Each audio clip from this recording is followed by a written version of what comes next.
This podcast is not for children. It contains language and sexual themes.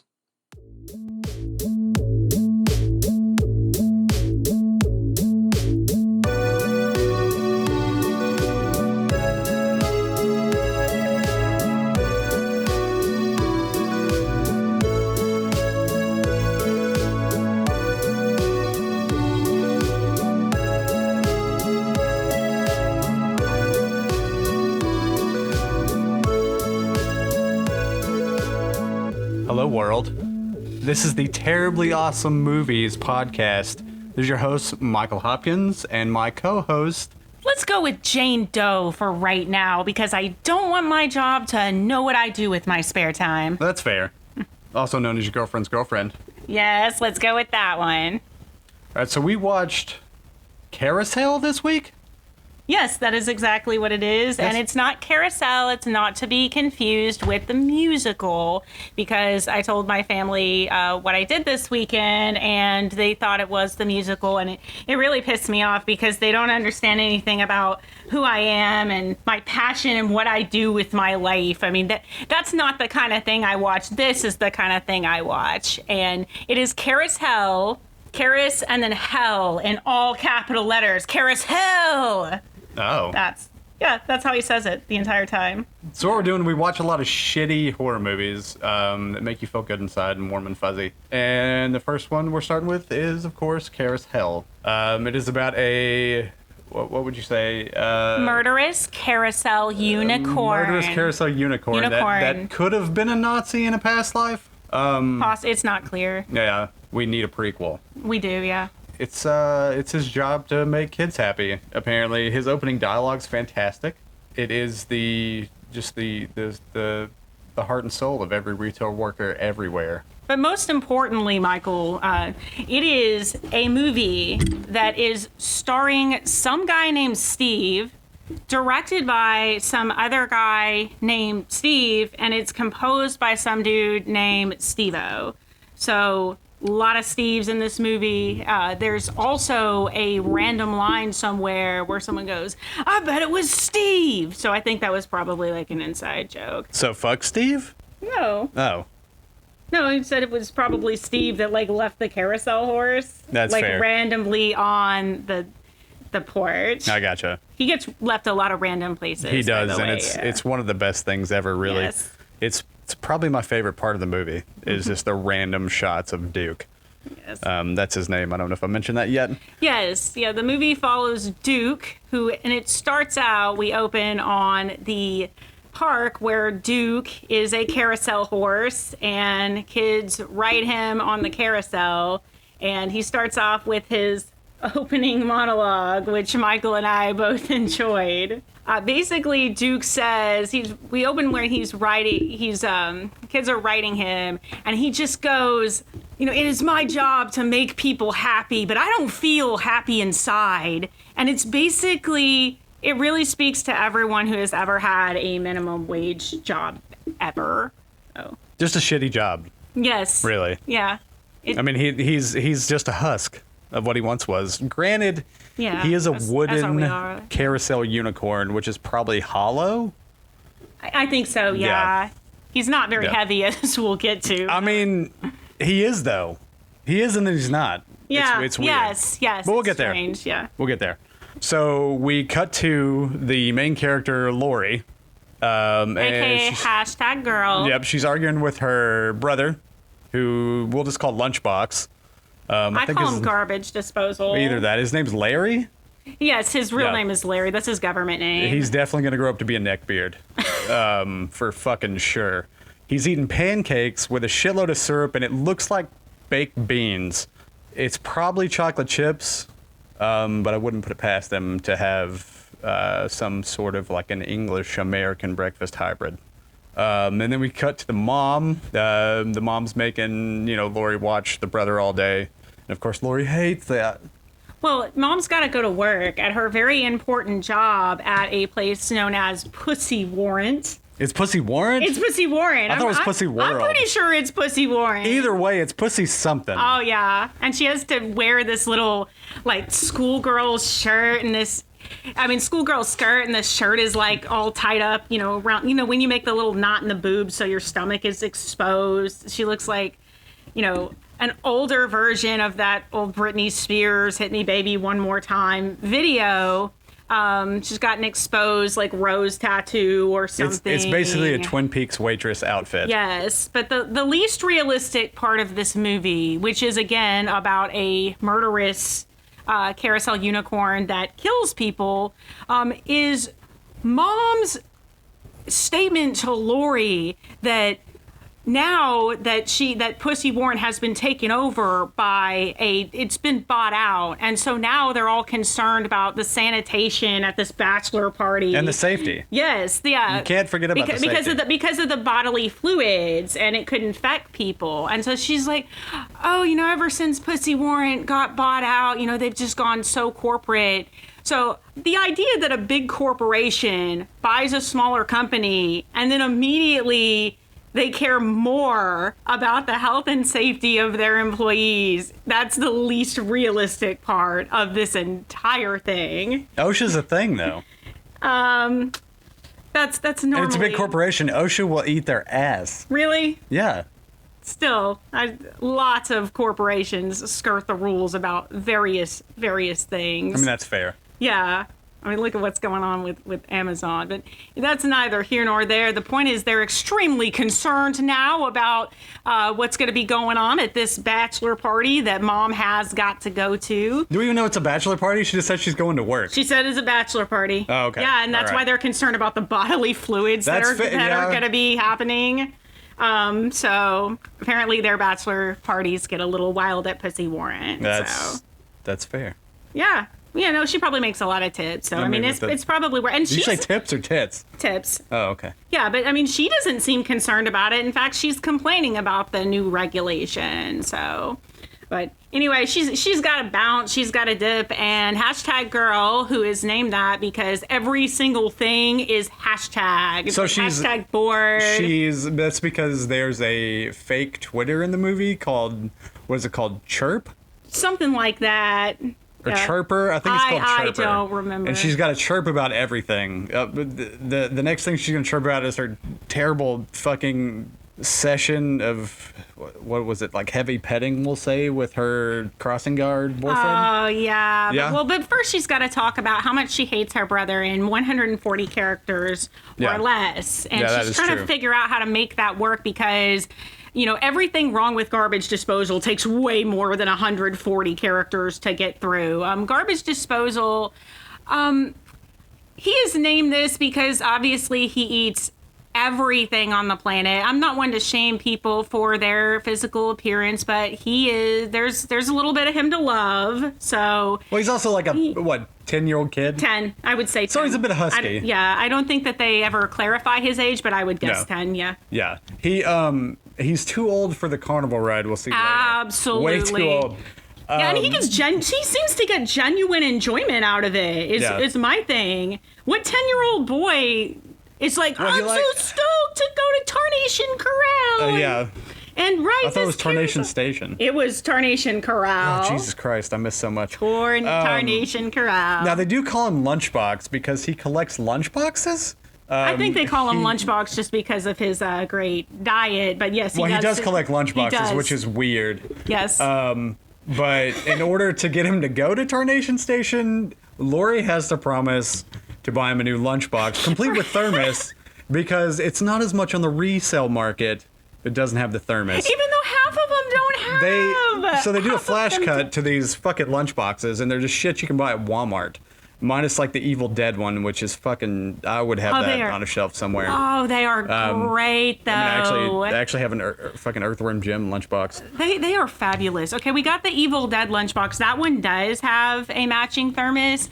There's also one right next to it that's just this cheap little like Santa lunchbox. And then there's one. I forgot about that. There's one that I liked, and it's just these multicolored dots, and it says lunch on it. Yeah. It literally says lunch, and it's just got these multicolored dots. That one also has a matching thermos. And then there's this one, I mean, it's not even like they're all the little metal, small rectangular lunchboxes, which would be cool. Like, I could see actually collecting those. Yeah. I mean, some of those are worth quite a bit of money. Yeah. These are like the crappy foam ones with the extra Exactly. container on See, the that's the bottom thing. and It's not shit even like that. It's not even like it not stuff doesn't even that's make collectible. sense. It doesn't make sense as a lunchbox collection because you would think that they would all be at least kind of uniform. They would all be the little metal lunchboxes. But yes, like you said, some of them are just like the bag lunchbox. One of them looks like a carry-on bag. It is black and white, Yeah. floral prints, the ugliest thing I've ever seen. It looks like a carry-on bag that like an elderly lady would have. It definitely doesn't look like anything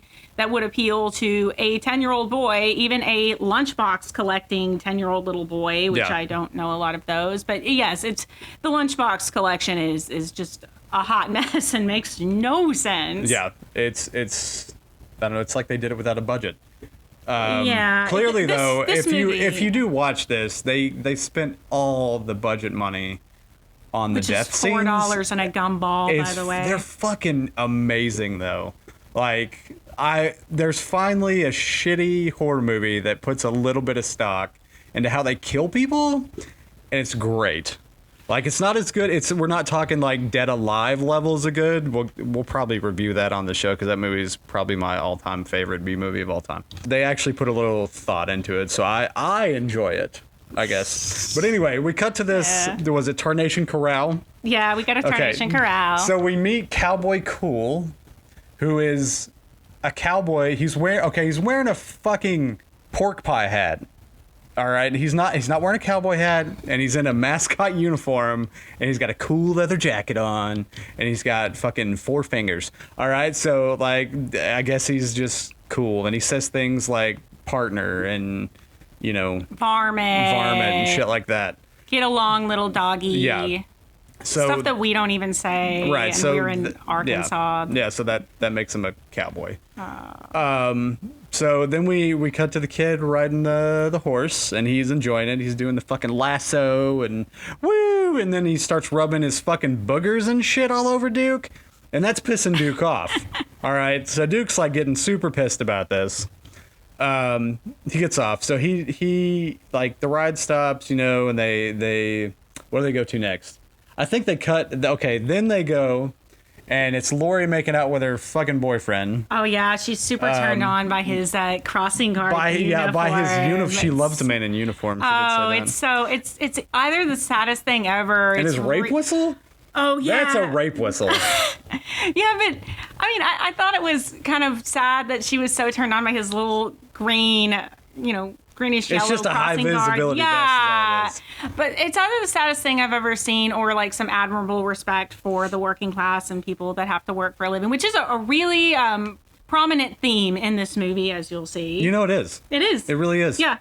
Because then we'll get to Joe, the pizza guy, Oh yeah. who's probably the best character in the movie. We'll and get of to him in a course little while. Oh, wait, can we comment real fast though on garbage disposal, aka Lunchbox's great outfit during? Oh, it's I forgot about that.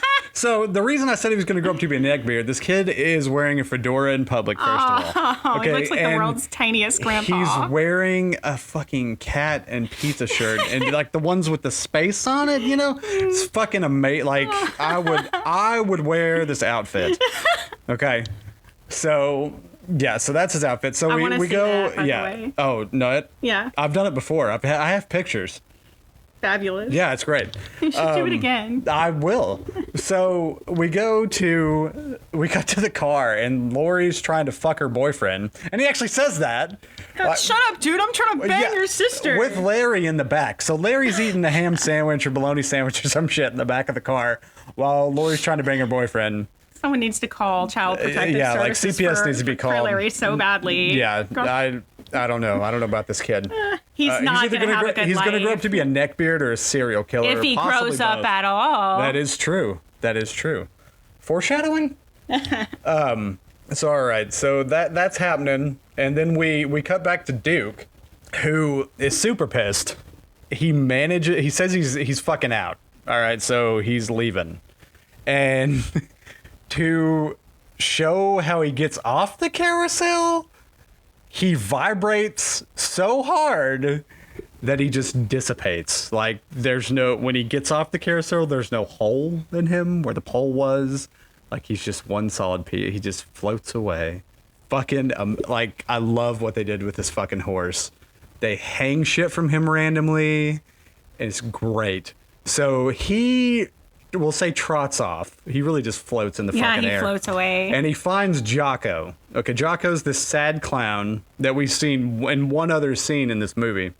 And he's fucking smoking weed out behind the shop, we'll say. And Duke, like, talks to him. And I guess he's so high that he can understand the horse. Yeah, we'll see that again, too. Yeah. And then Duke just fucking stabs him in the neck. Like, just full on, like, unicorn horn in the jugular. And we see fucking Jocko die. And it's great. That's the first time we get his, like, I forget His what the line catchphrase? is. Yeah, it was hell! And now you can do something in hell. And he Yes. says this probably like 4 or 5 times in the movie. It's fantastic. Yeah, I noted when he did it other times, but the first time it escaped me. But yes, he did the hell line.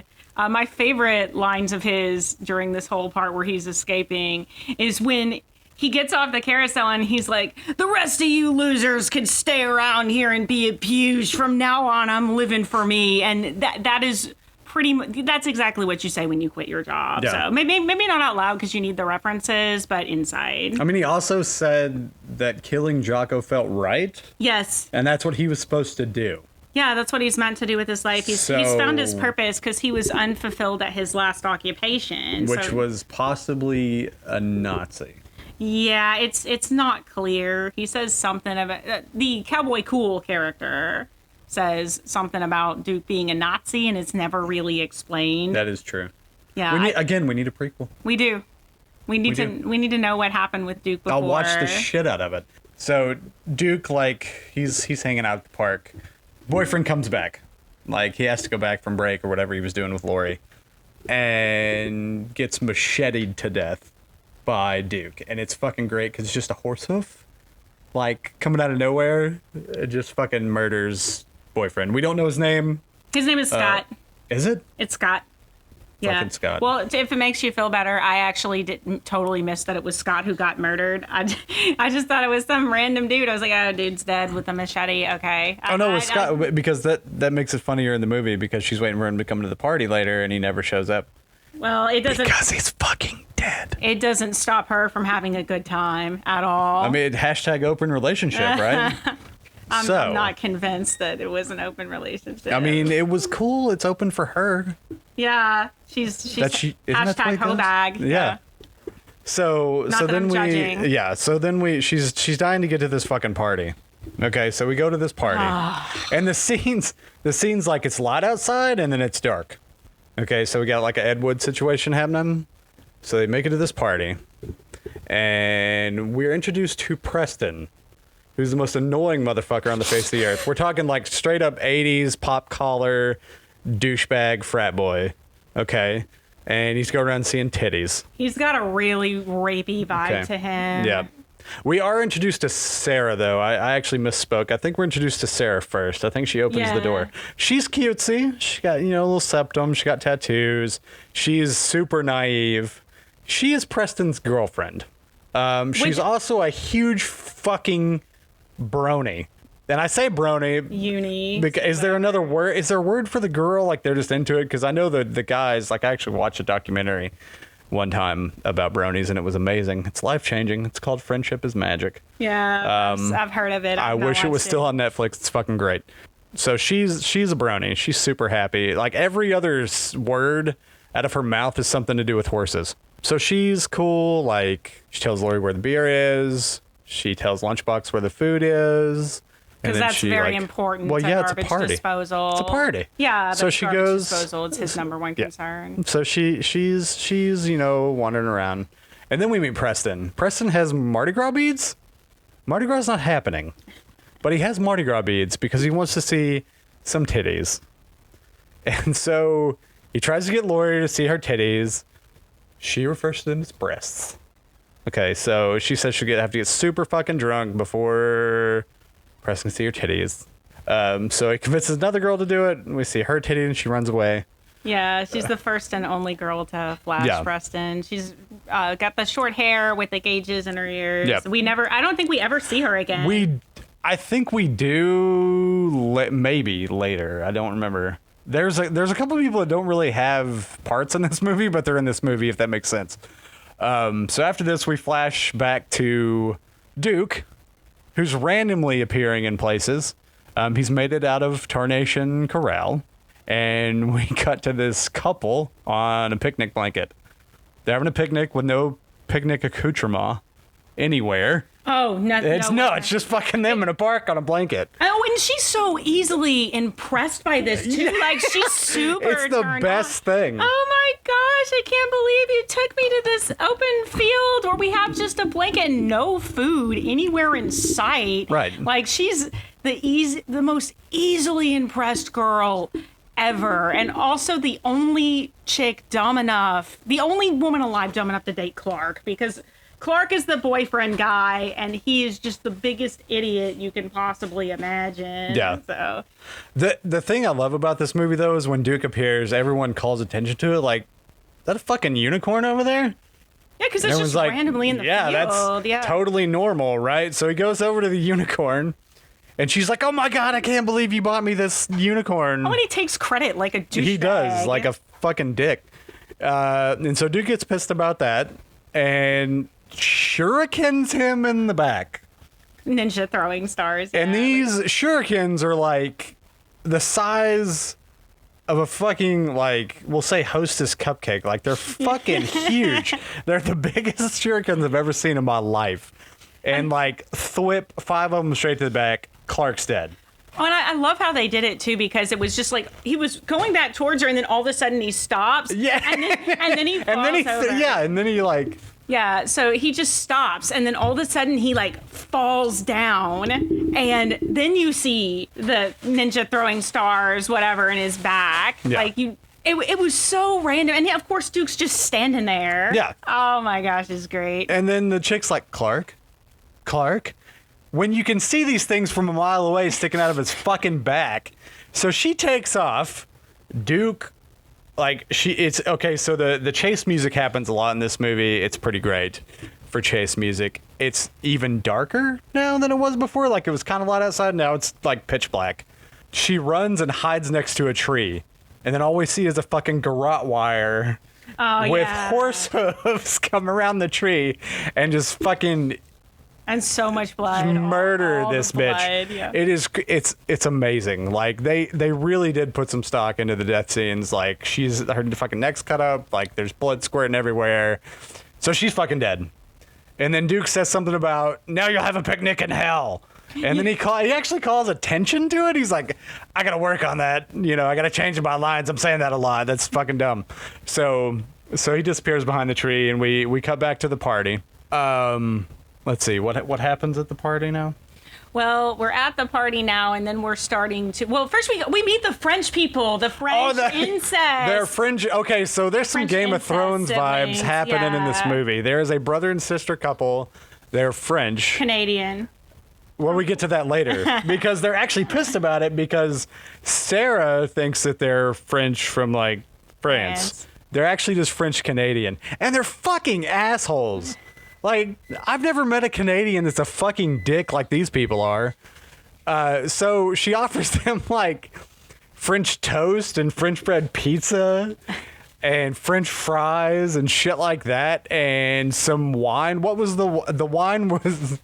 The wine's fantastic. Let me see if I can find that fucking name because it was great.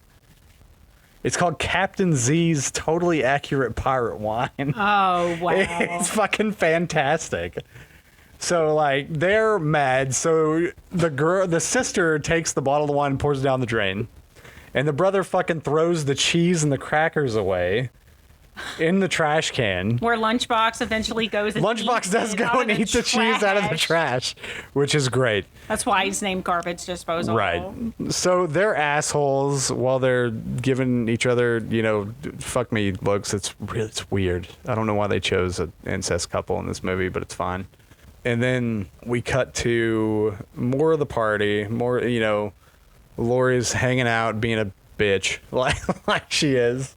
Yes. And Duke ends up at the house. Okay. So Duke's at the house, and then, like, there's two, we'd say drunk guys outside?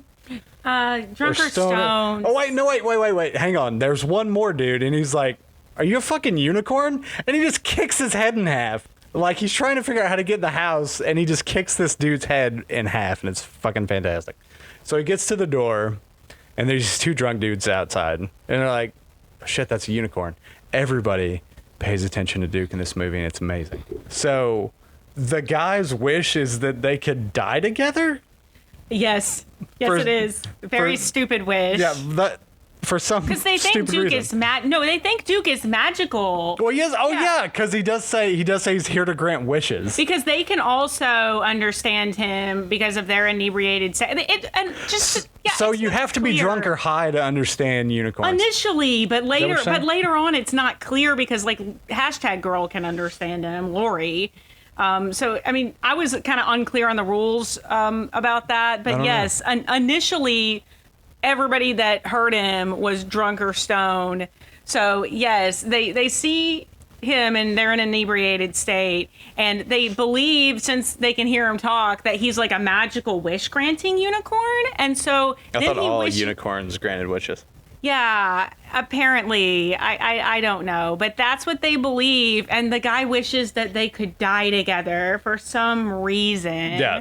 So And their wish is granted. it by is. Duke. Yeah. Duke picks up a fucking yard flamingo, lawn flamingo, and just checks it into the bigger dude and rips out both of their intestines, and they fucking die together, and it's kind of sweet. Yeah. It's kind of sweet.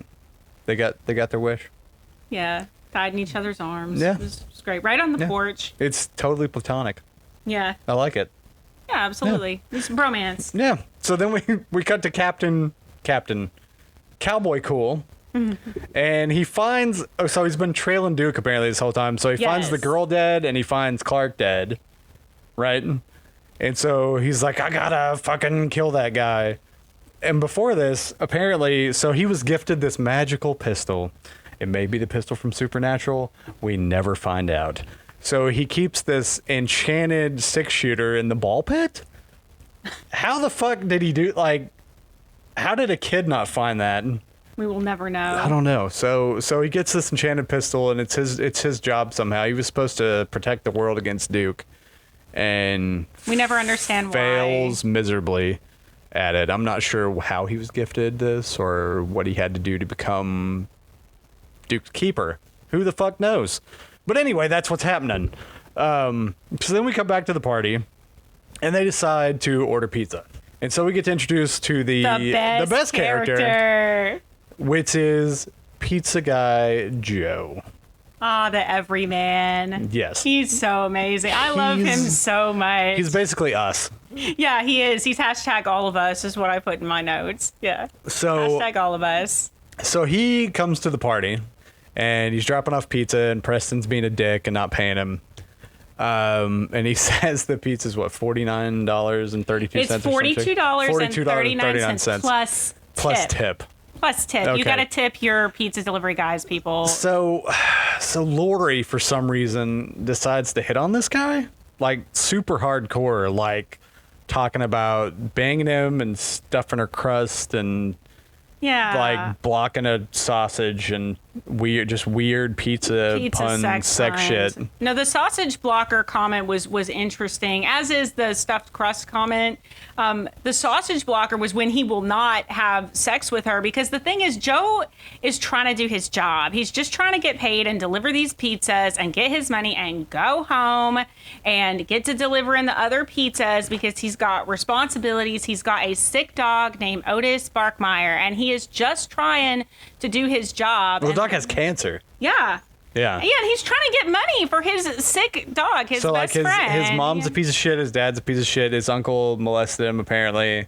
No, I don't. Well, they don't. His make name's it, Uncle Remus. They don't make it clear that they did it to Joe, but yeah, they did say that he's that kind of a guy. So but Otis Barkmeyer is his best friend. Best friend, yes. And Lori's trying to have sex with Joe, and Joe's completely oblivious, which is great. But the sausage blocker comment was interesting because she says that like she's been sausage blocked because he's not He's not giving having up the sex D. with her. But the thing is, the sausage is not being blocked. Like she's all access. She's ready to go. Well, maybe he is though.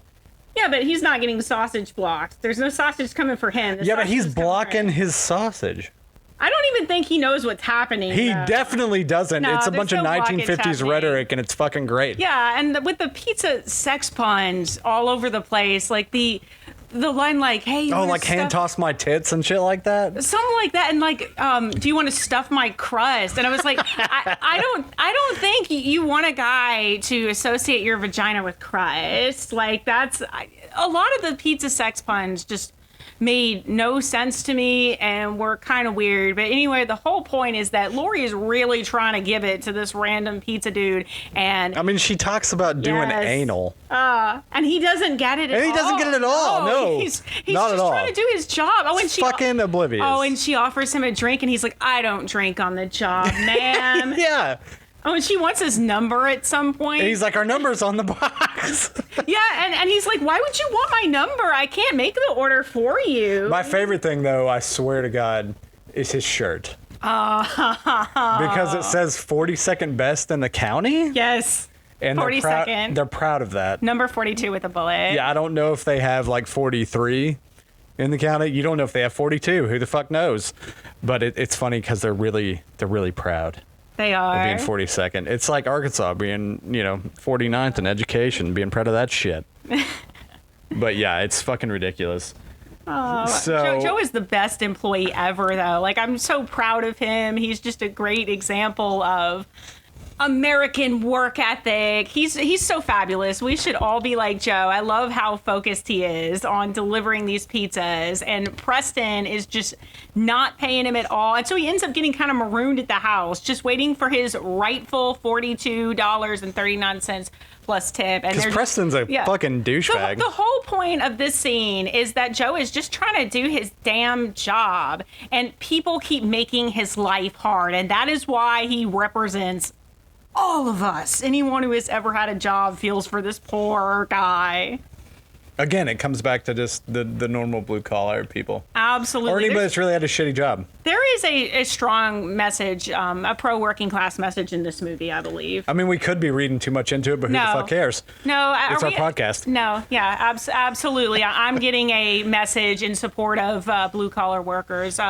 If they could have slipped a pro union message in there, I would have appreciated it. But I guess they didn't have enough room in the script. I mean, this movie's only like an hour and some change. It's like an hour and a half at the most. No, it's like an hour and 6 minutes. Is it really? Yes, and Oh, I shit. don't know how long the credits are. They're, I don't know. No, that's- Either way, yeah. the credits are fantastic too. So then we cut to like Preston meeting up with Sarah. Sarah's cool with Preston seeing titties apparently. Yeah. She asks how many he's seen. He says 7. Okay. And she's like, how the fuck Okay, have you seen 7 titties? I have a question. Yeah, finish that, and then I have a question about Sarah. He was like, well, Lisa over there had breast cancer. Which is horrible, and I probably shouldn't laugh at that, but it's fucking funny because they went ahead and went there. Oh yeah. Having a mastectomy is a big deal. But I have a question about Sarah, though. Yeah. Okay. Did you get immediately that Sarah and Preston were boyfriend and girlfriend? Because it took me like 30 to 40 minutes. The first time I watched this, because I've seen this movie like 3 or 4 times, the first time I watched it, I thought they were brother and sister. Yeah, it's not clear initially that they are boyfriend and girlfriend, because as you said, and when we first meet Preston, he is making out with some other girl at the party, and his makeout game, his fake makeout game, they're obviously not even kissing. Like, fucking it's terrible. Awkward as fuck. But yeah, so he's making out with another girl. She's all excited about him seeing boobs and ask him how many she's seen. I really think that they just decided they were boyfriend and girlfriend like halfway through the movie. And also, it's not clear to me whose fucking house this is. Because Well, Preston does say that it's his house. okay. Yeah. Because, let's see. He says my room. He says his room a lot. When he goes up to get the money for the pizza guy, he says somebody asked him what he's doing upstairs, and he said it's my house. I don't have to fucking explain myself to you. All right. So it's Preston's house. So I don't know if Sarah's visiting. I don't know if she lives with him. Because Sarah opens the door. I have no idea. Yeah. But I swear they were brother and sister when I first fucking watched this. Oh my gosh. Like, it definitely does not allude that they're boyfriend and girlfriend. Until like 40 minutes in. Yeah, like at all. Yeah, and I was confused about the house because Preston apparently says it's my house, and I did hear him say my room. But at the same time, Sarah's the one who opens the door. She's the one that's gotten all this food. So does Preston just have parties in his house and then he invites Sarah over to like basically run the shit? Like, I'm gonna have a party, but you're gonna actually throw it. Like, Maybe it was Sarah's idea. Maybe. And she just needed a bigger house to do it in. Maybe, yeah. I don't know. It's not. It's one of the many things that are not entirely clear. It is, but really, I mean, we're watching a movie about a magical, murderous unicorn, so it doesn't matter. Yeah, maybe. Who knows? But anyway, we find out that Preston's also a brony, because he pours his fucking heart out about this episode that he loves. About the, what was it, season 6, episode 2? I don't know. When they all came together. I was tuning him out. Because, like, fucking Sarah's like, come on, just tell everybody. It'll make you feel better. And so he does. And he's super serious about it. And everyone fucking makes fun of him. Lori fucking hashtag somethings about him. And it's a bunch of bullshit. So Duke somehow makes it into the house. I don't know how. Because the other 2 dudes that he killed didn't open the door for him. And later on, we find out that he can't get out of a room because he can't open the door, which is really fucking funny. I don't know. He fucking finds a way into the house. And they get super fucking excited. Like, Sarah opens the door, and she's instantly fucking horny for Duke. Oh, that's how he gets into the house. Remember? Because they opened the door, and Duke was, like, randomly there. Oh, and yeah. then they all freak out. And Angry Frat Boy, there's this character who I've called Angry Frat Boy because that's exactly what he is. And he freaks out over every little thing. But yeah, he blames this guy named Steve, who we never meet, but he's really angry about this unicorn. Oh, and he also, earlier in the movie, they played Never Have I Ever, and he lost the game. Oh, yeah, they did that. Yeah, he lost the game, and like a fucking bitch, he just goes and randomly punches Preston in the face, and there's Well, he blood. punches Preston because what's funny is he punches the shit out of Preston because he watches My Little Uni, which is My Little Pony in this universe. And he says you should watch something cool like Naval Officer Moon. And that shit made me lose my shit because, of course, that is Sailor Moon to them. Oh. Fucking hilarious. So he's, got little dick energy all over the movie. And Joe was just about to get paid when that happened. He was. So sad. So Preston went up the room to get him, some money, maybe. And just punches fucking Preston, and he's got a bloody nose, so he's got to go upstairs, and he's flipping out. So Duke comes in, and they flip the fuck out because Duke's there. Sarah is fucking enamored. Like, she's super horny for Duke. Okay?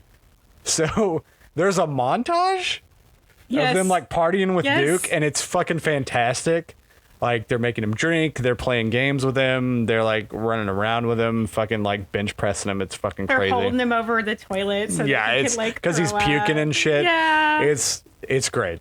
So Duke's in the house now, and so they take Duke upstairs, and he's super heavy. All of a sudden, suddenly he's like he's like the weight of a dying sun. Oh, you know what was funny about that? And I made a note of that too, because they go over to him.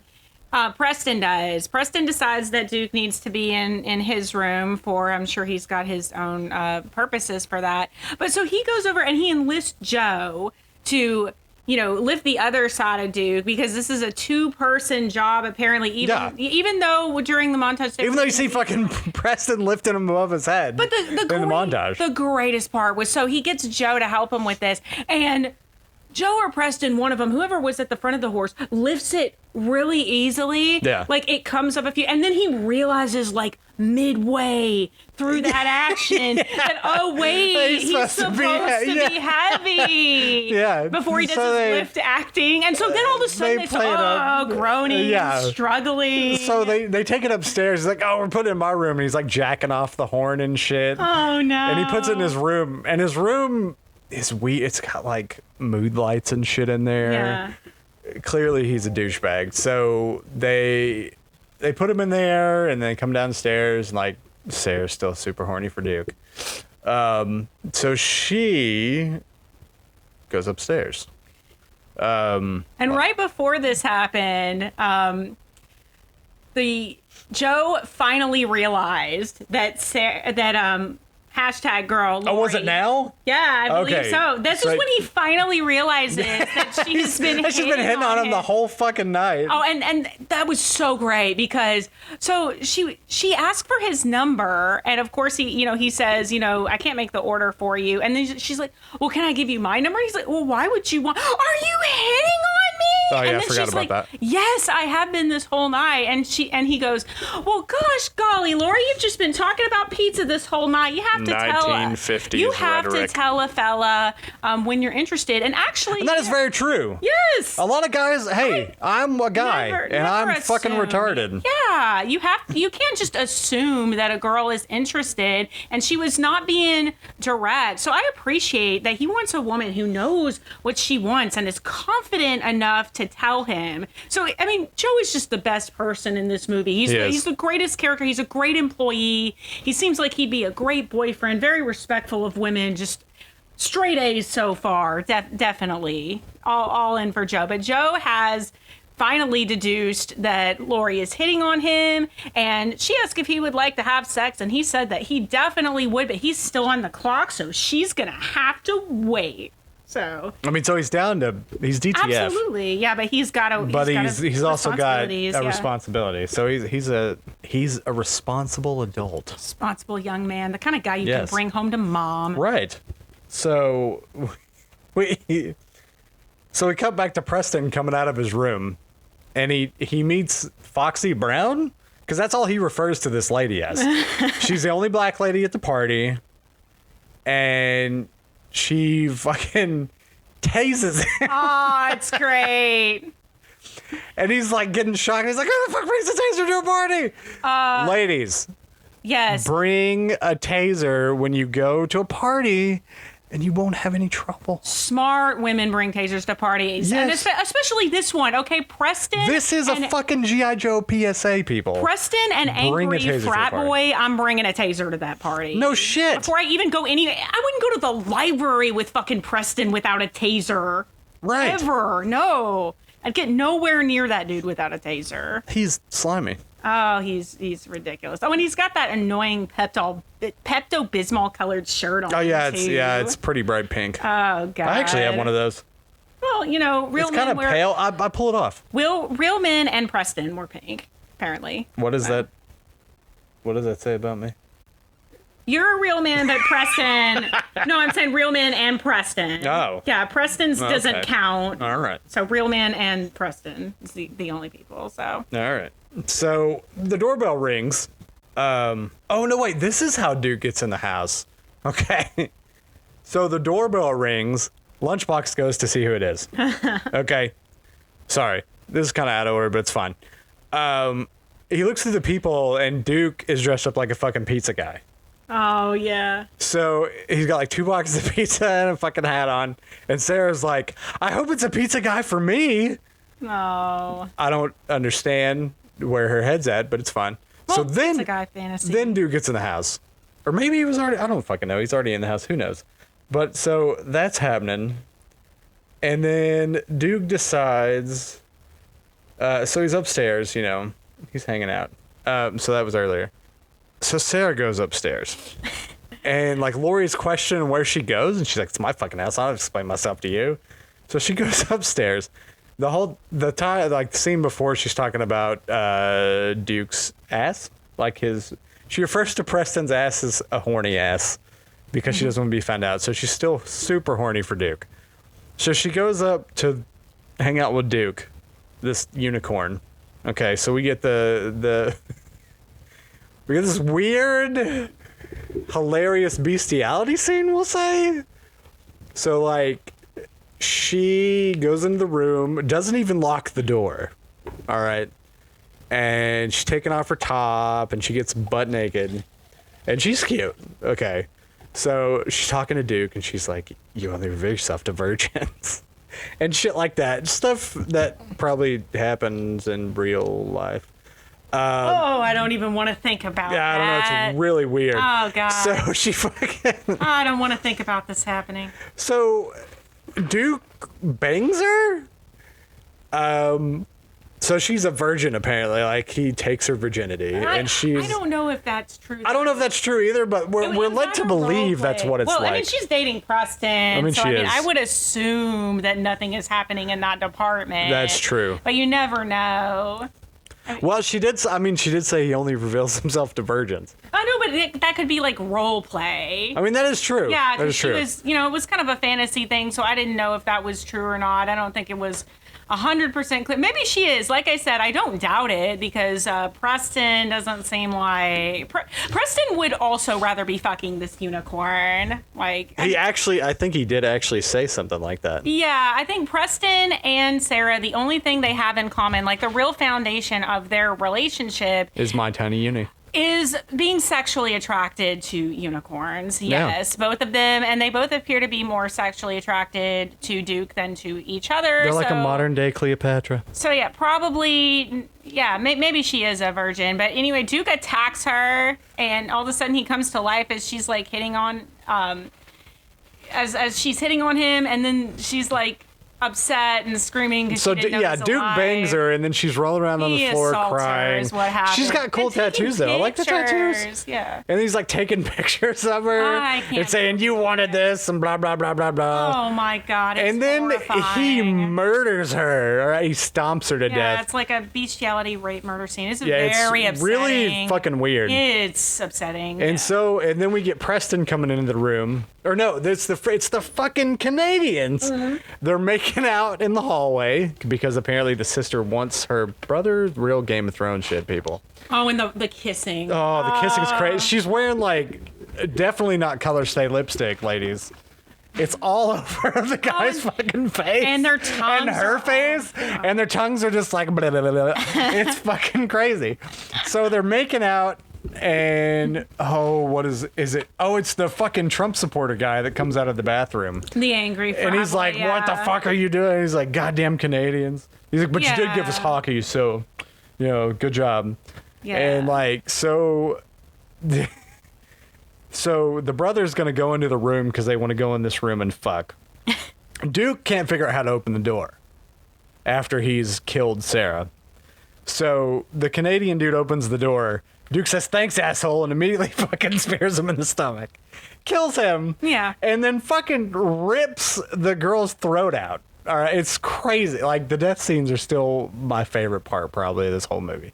Like, rips her fucking throat out. And while she's dying, she's a bitch till the bitter end, all right? She looks at the fucking redhead frat boy.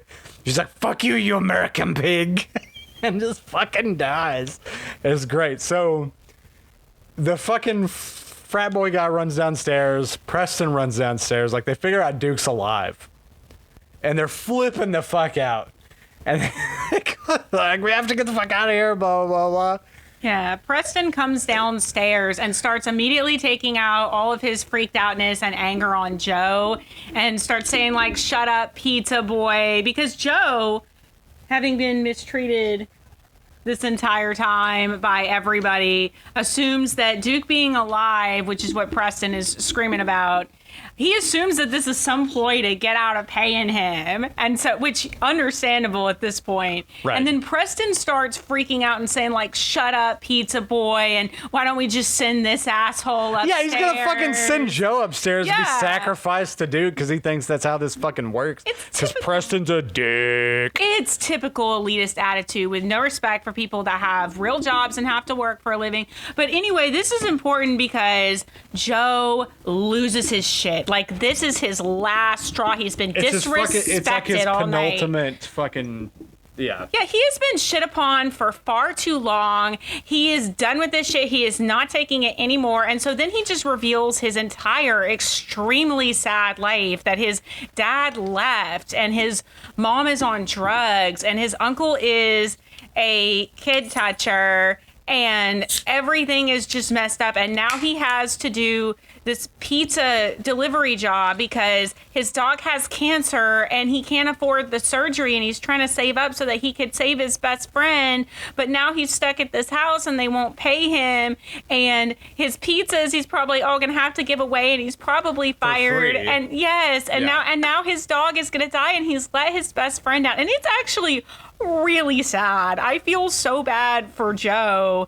It's just this weird moment in this horror comedy, so bad it's good type thing, and then all of a sudden you're just like legitimately sad for Joe. His life sucks.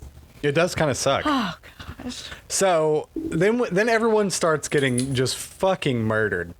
With bow and arrows. Duke has a bow and arrow, and they show him, and it's just hanging off the fucking horse. It's the best. So Preston gets killed, and then like Thank this God. redhead lady with huge fucking boobs. She had such big boobs. Gets murdered. She doesn't say a line the whole movie. She's just there to die. And then everyone else, most of the people get killed. There's a random dude in the background earlier in the scene, okay? And During Never Have I Ever. He comes up to Duke and he's like, haven't you ever heard of professional courtesy? I'm supposed to kill these kids. Turns out there's a staked out fucking the house, yeah. serial killer at the party that nobody knew. So he's like, hey, can I Yeah. see your axe? And he's like, yeah, I killed a lot of kids with it. Yeah. And he fucking hands him his axe. Yeah. So Duke kills the serial killer with his axe. He is the dumbest serial killer Yeah. ever. And and like you said, he says specifically, I staked out this place. So nobody knew this guy. And they also say earlier in the scene, in the movie, that they didn't know Angry Frat Boy either. So Yeah. there are two people at this party that nobody freaking knows. And it's not that big of a party. There's I mean, 15 people here 15 max. people max, yes. And there are two people that they didn't know, and nobody notices this shit. But it was also kind of a cool moment with the serial killer, because when they played Never Have I Ever, somebody threw out like, never have I ever killed a man in cold blood, and he lowered one of his Had to lower fingers one of his on fingers. that. So that, And Foxy Brown was like, somebody was like, I never fucked a pizza boy when I met him, and Foxy Brown had a lower finger. That shit was funny. well, actually, Sarah said, never have I not let a pizza guy F me in the ass. yeah, that is true. Yeah, so maybe she didn't do that. It was confusing. I don't know. But still. She either did or didn't. I don't know. Yeah, but I actually thought that was kind of cool with the serial killer, because that was just a little tiny, that was a little tiny throwaway moment when he lowered his finger, and then it became a thing. So that was one thing in the movie that I actually genuinely enjoyed and respected, other than for how bad it was, because I did think that was kind of cool, like a little thing you didn't expect to be brought back, and it was just kind of genius. He said, have you ever heard of professional courtesy? Yeah, like there's a code among serial killers. Well, it's just, again, with people not being respected on their jobs and not being taken seriously, and that's a big theme of the movie. But yeah, he is the world's dumbest serial killer, and he hands over his axe, and he gets immediately killed as punishment for being dumb. Yeah, and then Duke calls him a jackaxe, which is really fucking funny. So everybody's dead. Everybody's dead at this point, except for Except for hashtag girl, Lunchbox, and Joe. Yes. And Cowboy Cool. Oh. We find out. So they go into the kitchen, and they're fucking running away from Duke. And apparently Lunchbox is fucking diabetic. Of course he is. So they make it out to the car. They're going to take Lori's car for some reason, even though somebody's parked behind her. So Joe's like, we can just take my car. So they take his car, try to. Duke has stolen the spark plug. And she's like, I'm going to fucking mace him. And Joe's like, he's made out of wood. That won't work. And so Joe suggests giving garbage disposal, aka Lunchbox, over to Duke, and he momentarily loses his everyman title because he's trying to hand over a child to be murdered. Look, I know that garbage disposal is a little POS, but He's still a kid, so kind of not cool that you're going to hand him over to Duke at that point. But he wants to hand him over to Duke. Lori is still wanting to do the mace. Joe is absolutely convinced that it wouldn't work. And they also have a conversation earlier where we talk about what a terrible person #girl is after she's mean to garbage disposal, AK Lunchbox. So Joe has lost all moral superiority when he wants to hand Lunchbox over. But we're about to... Where are we at? We are at the point where they are all in the car, and Lori wants to mace Duke, and Joe says that this is never gonna work. Well, she gets out of the car anyway, And it fucking works. Yes. She maces the shit out of Duke, and I love it because she's macing him, and then he just falls the fuck over. Like he's like, oh my eyes, and just falls over. But it's just, they just like pushed him over. It's fucking hilarious. So they run back into the house, and they're like, we gotta barricade this place up. So there's a montage of them barricading the house. They're like putting Kleenexes over pictures. yeah, like Duke is They the fucking Samara, lock the, yeah, they like, the they, Samara of pictures. He's they gonna come lock through. the fridge with a wooden spoon. They put a random pillow in front of some closet, and it just falls over. They put the toilet seat They put the toilet seat down. They're locking all the windows and doors and all that shit. But it's important to note that when we say they, we are talking about #girl and Everyman Joe. Lunchbox is sitting on his lazy ass, not contributing to everything, but they did give him one task, which is lock the front door. And he fucking failed. Like he does at everything. Because who walks in right after all of the montage is over but Cowboy Cool comes in. And this is when he talks about how he's got to fucking kill Duke and how he's been tasked with, like, looking over him and blah, blah, blah, blah. So they go, like, Duke ends up in the kitchen. Okay? So he gets hit with a frying pan. Yes. And they take off again. Oh, and I really love, before Duke shows up, I love how Lori and garbage disposal are 100% down immediately with Cowboy Cool, and they're, what do we do, I keep wanting to say Cowboy Captain Cool? Cool. What'd you say? I said I keep wanting to say Captain Cool. Me too, yes, but Cowboy Cool, they're all just like, what do we do? And Joe is the only one with any sense because, as we said, he represents all of us. He's the audience surrogate, and he's just like, this makes no sense. Where did this random cowboy come from? Right. Why are we taking orders from him? Why should we believe him? But you know, we're gonna ignore Joe, and they're just gonna listen to Cowboy Cool and take his lead on that. And Joe gets to say, "I hate all of you," which expresses the opinions of all of us as well. Yeah. Joe, the speech he everyman gives, he would be status. fucking great at this podcast. Oh, absolutely. So anyway, they like run away again. Like they go to run out the front door, and Duke's there, and he takes out Joe with a pizza cutter. His death is fucking hilarious because he's like, oh my God, is this what pizza feels like? I'm so sorry. And Duke's like, this is taking a lot of time. I should have picked a different weapon. I chose a poor weapon. Oh my God, he just fucking takes out Joe. So Joe's dead. Poor Joe. So there's fucking hashtag and lunchbox left. And, sad. and Captain Cool, Cowboy Cool. And so they fucking like, oh my God. So Lori decides to chirp, okay? And she's like, hashtag evil unicorn, hashtag CarousHELL. So we get the movie name drop, which is one of my favorite things in the world. And then Duke fucking murders her, but he uses laser beam eyes. So the whole movie, like we see this horse like fucking evolve. Like he's got random powers that we've never seen. Like he's probably some kind of demon. He's shit like that. It's hilarious. So he like bakes this girl, and the death scene's fantastic. Yeah. So like it's clearly a dummy.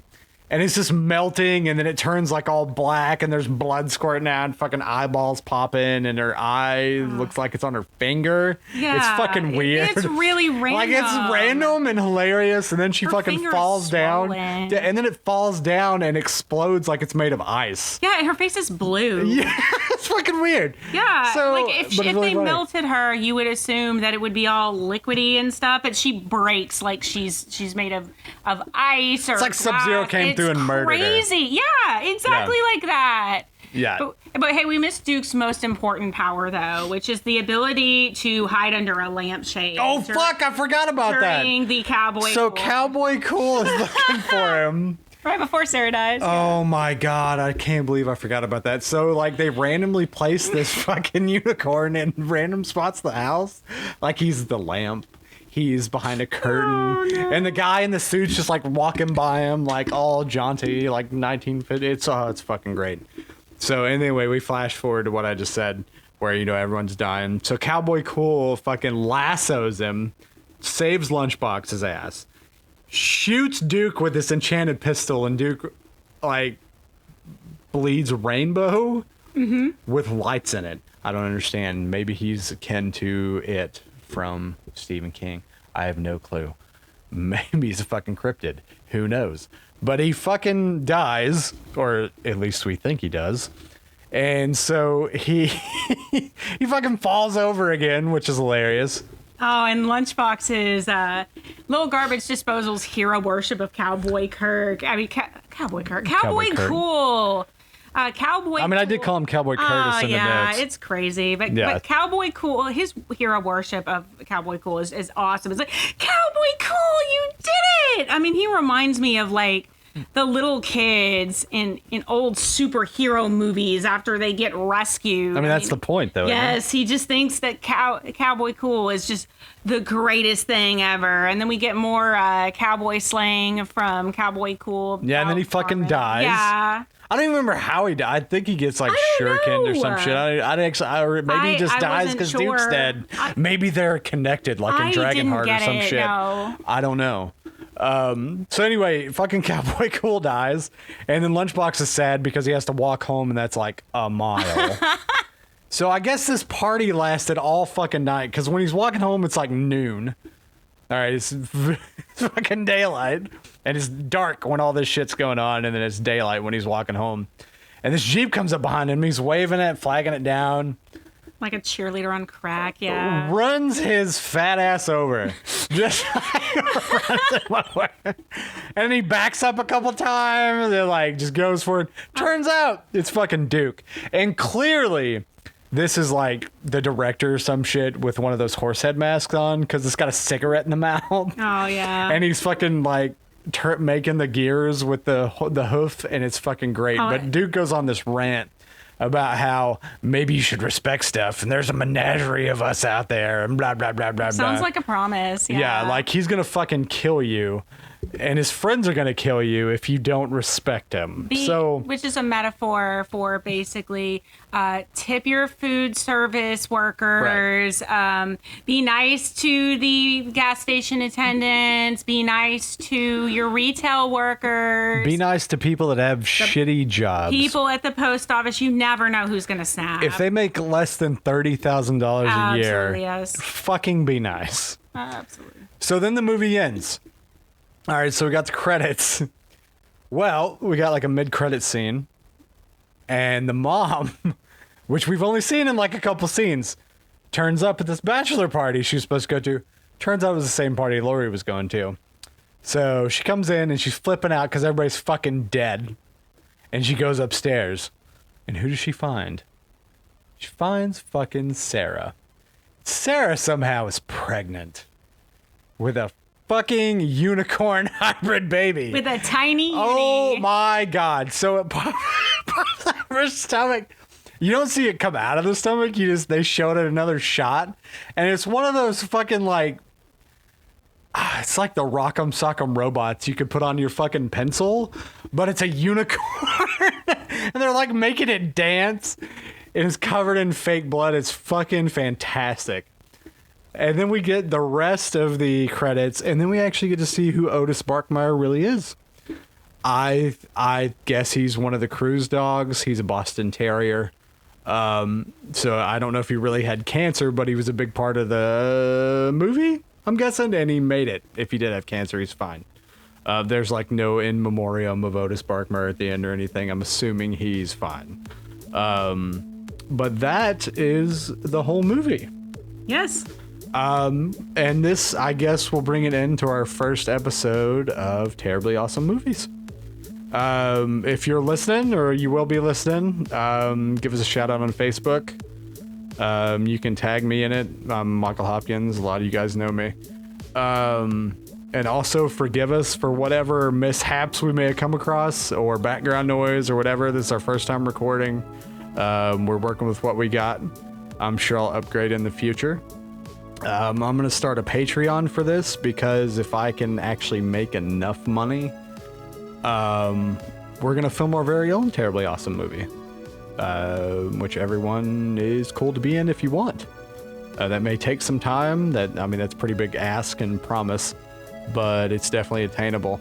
But this is something I've wanted to do for a long time.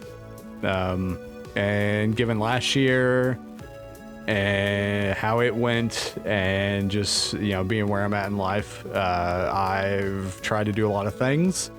I have come up with a lot of ideas, and I've never done any of them. And this one seemed like the most attainable. So I was like, fuck it. I'm gonna fucking do something that I've wanted to do forever. I'm a huge lover of video games and movies. I have a lot of friends that are into it. I have some friends that have degrees and shit like this. I've always found it fun. So that's what I'm doing.